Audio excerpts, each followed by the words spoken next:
IPL అంటేనే ఆఖరి బంతి వరకు ఉత్కంఠ. అలాంటి మ్యాచ్ సూపర్ ఓవర్ వరకు వెళ్తే ఆ కిక్కే వేరు. 2026 సీజన్లో ఐపీఎల్లో మొదటి సూపర్ ఓవర్ పోరు మనకు Kolkata night riders versus Lucknow super Giants మధ్య జరిగింది. ఒకానొక దశలో లక్నో సూపర్ జైంట్స్ గెలుస్తుంది అనిపించినా చివరకు కేకేఆర్ అద్భుత ప్రదర్శనతో విజయాన్ని అందుకుంది. ఈ ఓటమి లక్నో జట్టును పాయింట్ల పట్టికలో అట్టడుగున స్థానానికి పడేసింది. మ్యాచ్ విషయానికొస్తే కేకేఆర్ మొదట బ్యాటింగ్ చేసి 155 పరుగులు చేసింది. రింకు సింగ్ 83 పరుగులు మరోసారి తన బ్యాట్తో జట్టును ఆదుకున్నాడు. లక్ష్య ఛేదనలో లక్నో చివర్లో అద్భుత ప్రదర్శన చేసింది.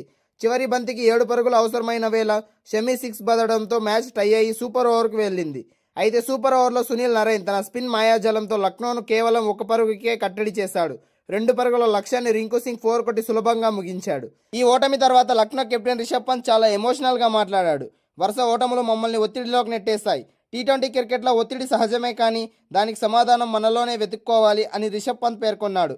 నికోలస్ పూరాన్ను సూపర్ ఓవర్లో పంపడంపై వస్తున్న విమర్శలకు సమాధానమిస్తూ టీం మేనేజ్మెంట్ అతన్ని నమ్మిందని, కానీ ఆ నమ్మకాన్ని అతను నిలబెట్టుకోలేకపోయాడని ఆవేదన వ్యక్తం చేశాడు.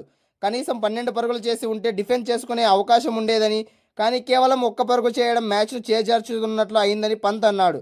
నెక్స్ట్ మ్యాచ్ ముందుగా వచ్చే విరామంతో తాము మళ్లీ బలంగా పుంజుకుంటామని, ఖచ్చితంగా కంబ్యాక్ ఇస్తామని ధీమా వ్యక్తం చేశాడు.